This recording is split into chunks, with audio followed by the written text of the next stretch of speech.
the rise of streaming and its impact on music, there have been a lot of songs that stick around the charts for way longer than they need to. The songs I'm about to talk about were on the charts for so long that Billboard had to change their rules to get them the hell out. Now, I know a lot of people might not care about charts, and I think that's admirable and sounds good in theory, but like any industry, like any business, charts do matter at the end of the day. There is value to having a #1 hit. There is value to having a top 5 hit, a top 10 hit, a top 40 hit is also a popular metric. And at the end of the day, if your song gets on the Billboard Hot 100 at all and you notch an entry, that is valuable. Of all the thousands and thousands of songs out there and all the hundreds and sometimes thousands of songs that come out every week,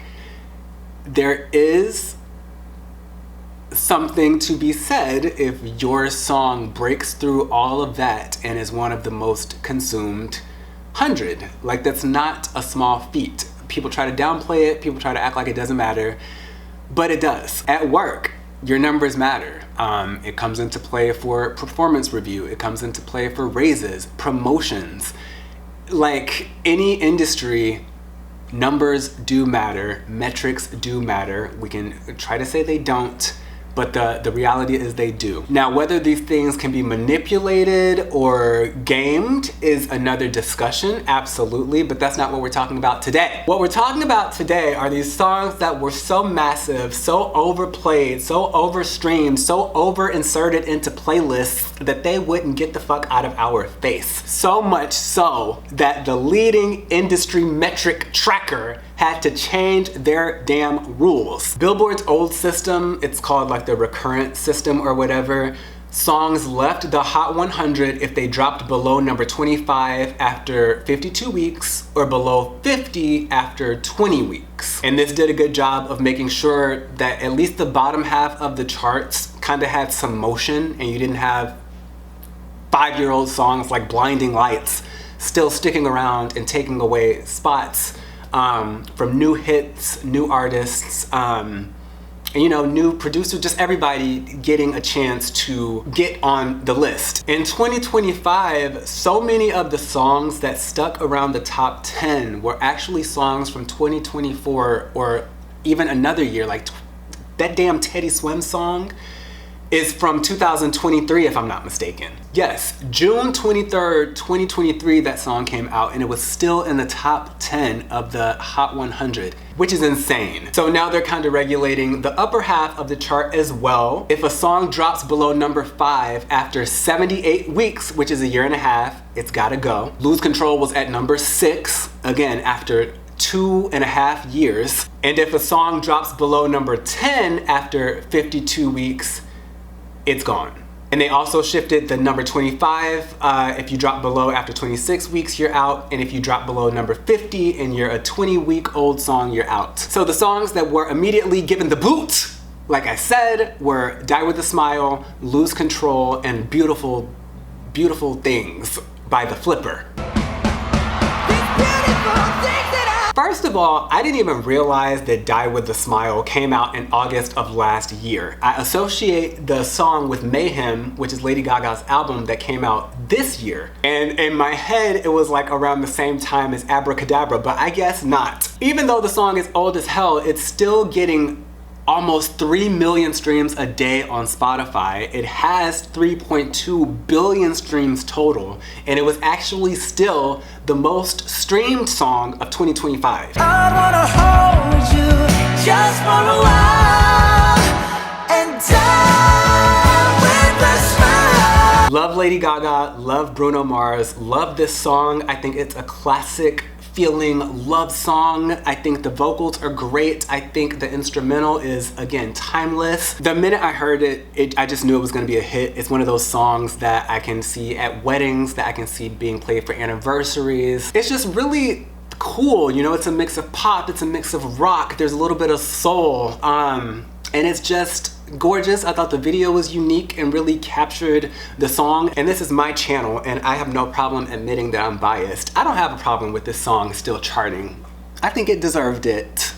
I'm actually kind of irritated that they removed it because this was shaping up to be Lady Gaga's biggest hit on paper. Which again, I know doesn't matter to most people, but for people who follow the industry, for people who follow numbers, for people who look at trends, and people that look at historical data, and those stats for your faves, Billboard kind of shot my girl in the foot. Bruno I'm not too worried about because he has how do you say the title of that song? Is it Apartment? Is it Appointment? What is APT? Don't know what the hell they're talking about, but that's also my song. I love that song. Just meet me at there. So Bruno's good because he has, you know, other global smashes that aren't getting kicked off. But this was like one of the like definitive Gaga hits of the 2020s. So me and Billboard have a little bit of business to handle the next time we're in talks. So let's just move on to these basic straight men. And I see my family every month. I found a girl my parents love. Benson Boone, Beautiful Things. I'm glad it got kicked off. Every time I heard about this man, it was because he was flipping off a stage or doing some sort of acrobatics that had nothing to do with music. And by the time I realized that he was the person that sang this loud ass song, These beautiful things that I've got. please stay. How much I need you. Take these beautiful things that I've got.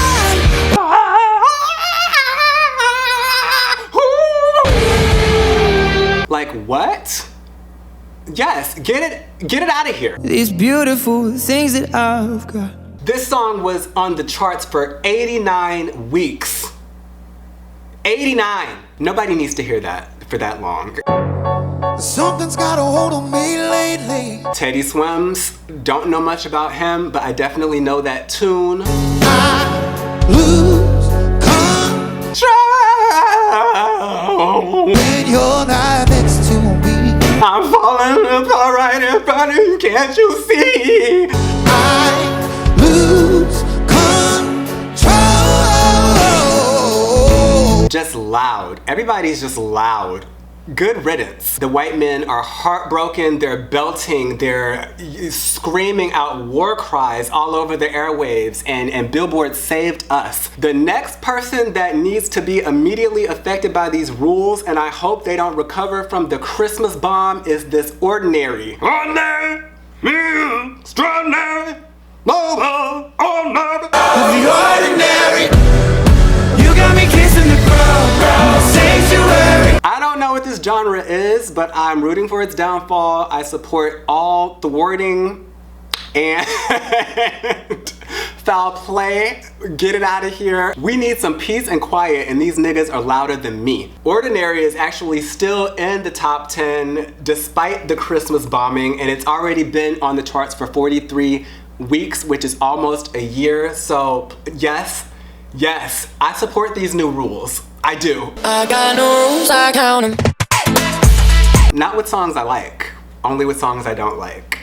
And what are you gonna do about it? Since Billboard created these new thresholds, a lot of new artists have gotten their first top 10 hits. Actually, not even necessarily new artists. A lot of people got their first top 10 hit. Olivia Dean is a newer artist. Leon Thomas has been around for a minute, as well as Kehlani. They both were able to hit the top 10 region after these screaming banshees were thrown off of the charts. And I think it should have interesting long-term effects. Like I said, I don't know if it's the perfect solution. Maybe we should have 2 charts. I know some other countries do that. One that limits it to only, you know, actual singles that are being pushed or songs from like the last 2 years, and one that kind of has everything listed together, even the old hits and the, you know, old songs that randomly go viral.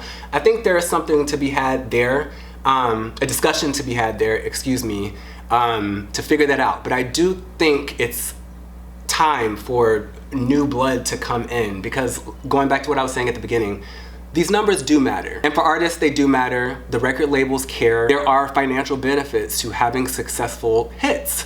And I think that, especially as streaming rises and everyone's kind of able to just go in their own little lanes, we do need to think of ways to bring in new names and have them be able to climb the charts as well. It's all jokes to Benson Boone and Alex Warren and Teddy Swims. They have other songs besides those loud ass songs that also deserve to be hits. You know, sometimes artists shoot themselves in the foot because they have a song that's so big that nobody else pays attention to the rest of their album. So I think this is beneficial for everybody. But for now, let's just thank the heavens for the peace and quiet that's going to cover the globe as beautiful things and lose control are finally laid to rest. Ooh.